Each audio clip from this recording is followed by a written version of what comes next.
The National Weather Service in Grand Forks has issued a severe thunderstorm warning for northwestern Polk County in northwestern Minnesota, west central Pennington County in northwestern Minnesota until 10:45 p.m.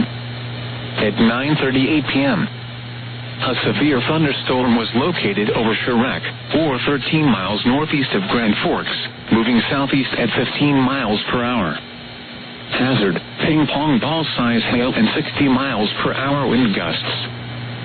Source, radar indicated. Impact, people and animals outdoors will be injured.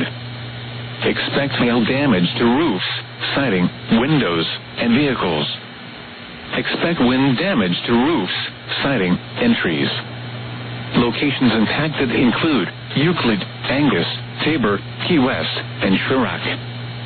For your protection, move to an interior room on the lowest floor of a building.